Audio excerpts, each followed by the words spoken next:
Yo les amis, j'espère que vous allez bien. On se retrouve pour le débrief de ce match entre le FC Barcelone et l'Atlético Bilbao. Victoire du FC Barcelone, 3-0 les amis pour cette dernière journée de Liga. Dernier match du FC Barcelone les amis cette saison. On ne les reverra plus qu'après 2 mois les amis. Il va falloir attendre mes chers Barcelonais. Même moi qui parle en tant que Madrilène, ça va me manquer. Que ça soit le Real Madrid, le FC Barcelone, le football va me manquer les amis. Parce que les compétitions internationales là, moi ça m'ennuie. Tout ce qui est Ligue des Nations, les conneries là, ça me fait dormir. Heureusement qu'il y a la Coupe du Monde des clubs qui va arriver. Au moins là-bas, il y a le Real Madrid. Malheureusement, il n'y a pas le FC Barcelone. Mais c'est pas grave. On vous reverra dans 2 mois. Donc aujourd'hui, les amis, le Barça s'est déplacé pour aller à l'Atlético Bilbao pour la dernière journée. Et dites-vous que ce match-là, normalement, c'est un match sur lequel nous, en tant que Madrilènes, on comptait de base. Oui, parce qu'au moment où le Real Madrid, vraiment, on faisait tout pour terminer premier là, on comptait sur l'Atlético Bilbao pour faire un faux pas au FC Barcelone lors de cette dernière journée. Malheureusement, le Barça, ils ont mis fin au discours un peu trop tôt. Voilà. Ils ont même pas voulu se casser la tête. Ils ont mis fin au discours un peu trop tôt. Ils sont devenus champions. Maintenant, le reste là, voilà, ils ont joué tranquillement. Mais malgré qu'ils sont déjà champions, ils ont quand même tabassé Bilbao 3-0. Donc, ça veut dire que si le Barça n'était pas champion, le score allait être encore pire. Bilbao, vraiment, honte à vous. On aurait tellement été déçus. Mais plus sérieusement, les amis, je savais que ce match d'aujourd'hui là allait être une simple formalité pour le FC Barcelone. Ils sont venus malgré qu'en première mi-temps, l'Atlético Bilbao s'offrait beaucoup plus d'occasions qu'eux. Eux, ils ont su profiter de la première grosse occasion qu'ils ont obtenue grâce à un Robert Lewandowski qui vraiment en termes de finition, malgré son âge, est pas en manque. Je dis ça pour la première mi-temps parce qu'en deuxième mi-temps, c'est l'ancien Robert Lewandowski qui est revenu. Voilà, le gars il a commencé à chouquer. En tout cas, en première mi-temps, le Barça avait un peu de mal à mettre en place son jeu. L'Atlético Bilbao, malheureusement pour eux aussi aujourd'hui, ils ont trop raté. Devant même à part Nico Williams, j'avais pas l'impression que c'était des vrais attaquants. Parce que la majorité des grosses occasions qu'ils ont obtenues, ça n'allait pas au bout. Soit ils exploitaient mal, soit la dernière passe était mauvaise. Il y avait toujours un truc qui n'allait pas. Ils sont restés dans ça. Robert Lewandowski a ouvert le compteur. Mais quelle manière d'ouvrir le compteur. Quel but. Et c'est aujourd'hui, j'ai encore vu le paradoxe Robert Lewandowski. Le gars, regardez comment il a marqué le premier but sur une magnifique passe en plus de ça de Firmin Lopez. Et avant même de parler de Robert Lewandowski, est-ce qu'on peut parler de Firmin Lopez? Vous avez vu encore une fois le match qu'il a sorti aujourd'hui? Encore une top performance de sa part. C'est pourquoi la dernière fois je vous ai dit, ce gars-là, la saison prochaine, j'espère qu'il sera titulaire au FC Barcelone. Parce que Dani Olmo, bon, c'est vrai que par moment, il sait sortir des coups de génie, des éclats, je sais même pas comment on dit ça. Le gars, quand ça l'arrive, il sait faire des dingueries, mais c'est quand ça l'arrive, vous avez bien compris. À cause de son irrégularité, là, Firmin Lopez a pris le devant. Et aujourd'hui, encore une fois, le gars, il a été auteur d'une belle passe décisive. Une passe qui a vraiment bien cassé la ligne défensive de l'Atlético Bilbao. Carrément, le défenseur est tombé. Robert Lewandowski l'a contrôlé. Il vient devant le gardien. Il a lobé ça, mais avec une certaine facilité. Carrément, je vous mets même une photo du gardien là. Regardez son visage.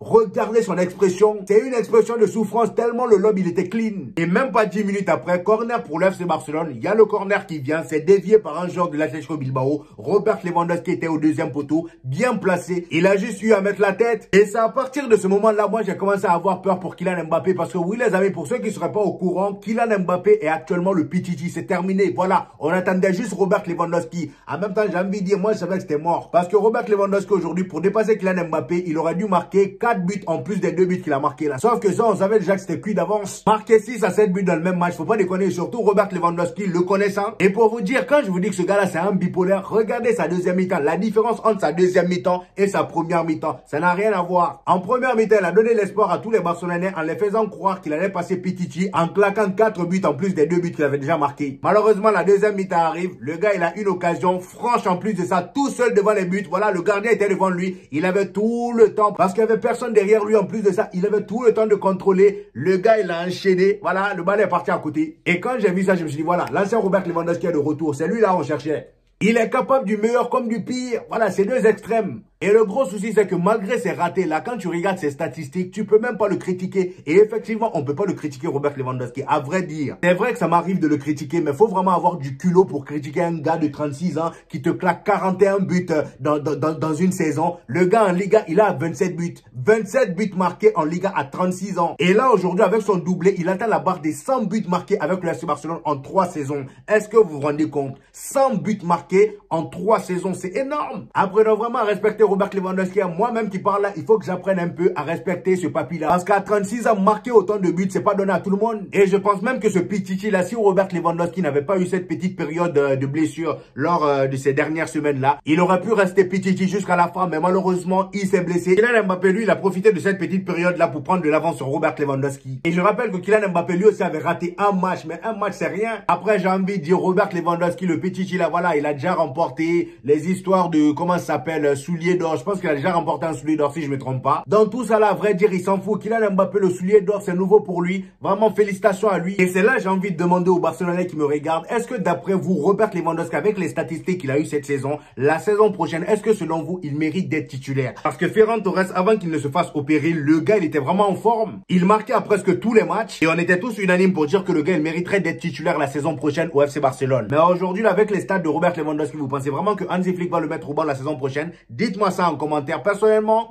j'y crois pas trop. Je pense que Flick, il va continuer dans le même registre, c'est-à-dire Robert Lewandowski titulaire, et quand il est un peu moins bon, il le sort. Et comme ça, il met Ferran Torres pendant un moment, mais Robert Lewandowski restera la base. Et ça m'étonnerait même que le Barça recrute un autre attaquant. Et pourtant, il devrait. Mais en tout cas, ce qui est sûr, malgré toutes les critiques, Robert Lewandowski cette saison, c'était du lourd. 41 buts marqués au total, toutes compétitions confondues, c'est énorme. Et d'ailleurs, en parlant de recrues, les amis, l'une des rumeurs de ces derniers jours, c'est Luis Diaz au FC Barcelone. Et je vais pas vous mentir que quand j'ai vu cette info là, ça m'a fait rire parce que le Barça déjà qui était en galère là, comment ils vont oser aller mettre 85 millions d'euros sur un joueur comme Luis Diaz? Ça serait vraiment bête. Et en plus de ça, d'après les médias, le plan du FC Barcelone, surtout d'Hansi Flick, serait de ramener Luis Diaz et comme ça, le gars, il prend la place de Rafinha sur le côté gauche. Rafinha qui a d'ailleurs été très mauvais aujourd'hui. Je l'ai pas vu. Que ça soit lui ou Lamine Yamal, il a été un peu fantomatique. Hein. J'ai dit ça, je dis rien. Après, qu'est-ce que vous voulez leur dire? La saison est terminée. Ils sont déjà champions. Ils se reposent. Voilà. Ils font le minimum. Et comme ça, le match est terminé. Chacun rentre chez soi. Ils sont en vacances. Mais on va revenir sur le match de Lamine Yamal juste après. Donc, d'après les médias, le plan du FC Barcelone serait de mettre Luis Diaz sur le côté de Rafinha, c'est-à-dire ailier gauche. Comme ça, Rafinha vient en 10. Lamine Yamal à droite et Robert Lewandowski devant. Apparemment, ça serait leur plan. Personnellement, j'y crois pas vraiment parce que Luis Diaz du FC Barcelone, surtout à ce prix-là, c'est un peu trop gros. Et en plus de ça, ce système que je viens de vous décrire là, certes, sur le papier, ça fait très dangereux, voilà, ça fait beau. Et Rafinha en 10,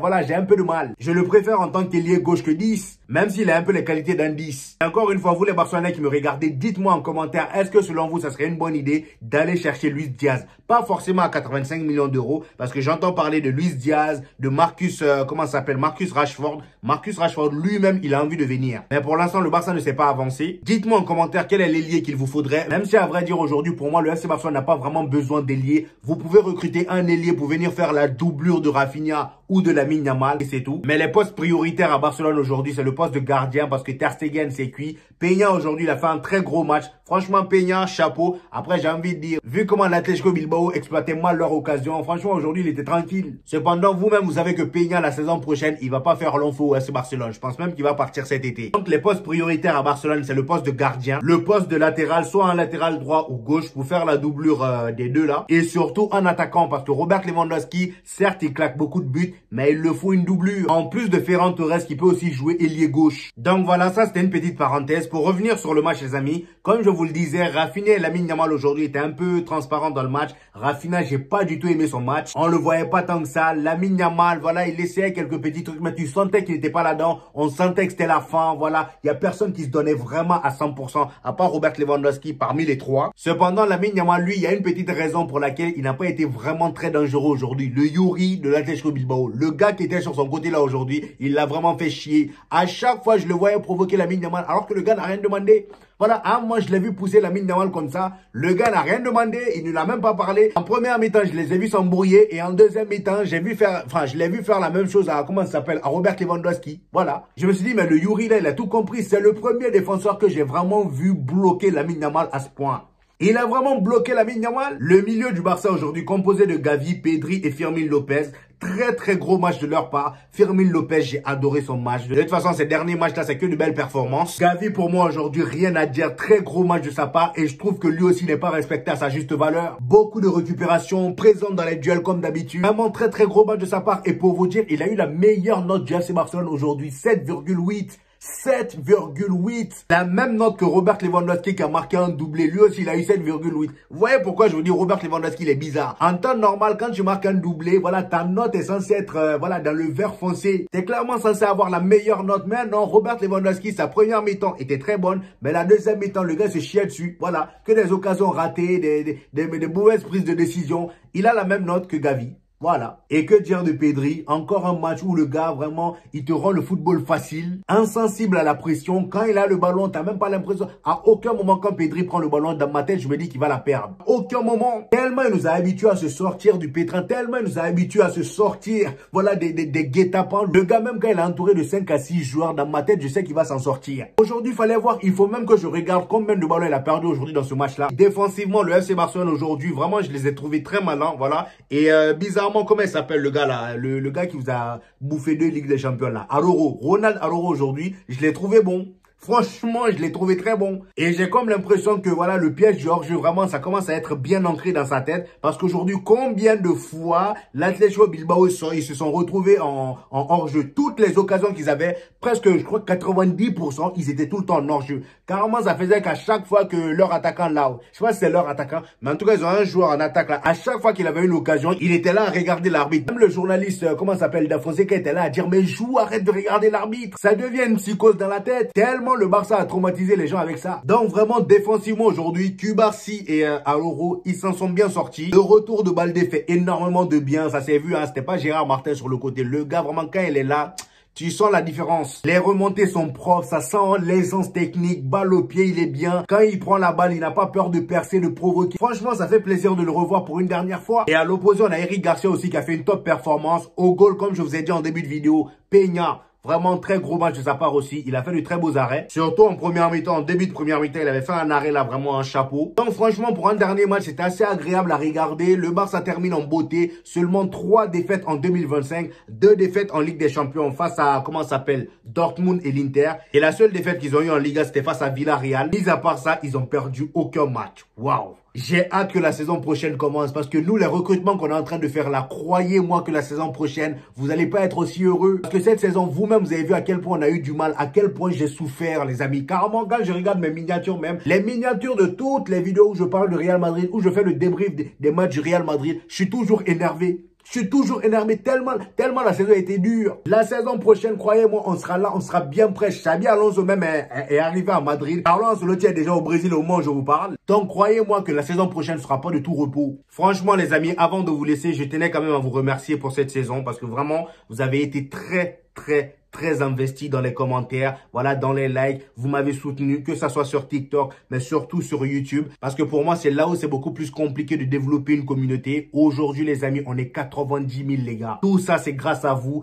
grâce à votre soutien, grâce à vos investissements dans les commentaires. Et je vous remercie vraiment pour tout ça, les gars. La communauté barcelonaise, je vous aime, les gars. Franchement, mes frères madrilènes auront beau me détester pour ma franchise, mais tant que le Barça fera de belles choses, je le dirai. Et si le Real Madrid fait des vilaines choses, je le dirai aussi, encore pire même. Donc vraiment, merci pour tous les gars, la communauté barcelonaise et madrilène. J'espère qu'avec mes débriefs d'après-match, j'ai pu vous faire kiffer un max. De toute façon, c'est que la fin de la Liga. On se retrouvera pour la Ligue des Nations, pour les vidéos actualités et même pour la Coupe du Monde des clubs. Comme ça, on se prépare bien pour atteindre les 100K parce qu'on n'est pas loin, les amis. D'ailleurs, likez, les amis, n'oubliez pas. Et la saison prochaine, les amis, on va encore plus se régaler. Donc voilà, les amis, c'était tout pour moi. J'espère que vous avez kiffé la vidéo. Dites-moi en commentaire ce que vous en pensez. N'hésitez pas à vous répondre comme d'habitude. N'oubliez pas le petit pouce bleu qui fait toujours plaisir, les gars. Ça aide au référencement. Pour ceux qui viennent de me découvrir, ici, on fait des vidéos débriefs des matchs du FC Barcelone et du Real Madrid. Et quand il n'y a pas de match, on fait des vidéos actualités. Donc, abonnez-vous pour ne rien rater. Et on se dit au prochain épisode, les gars. Peace!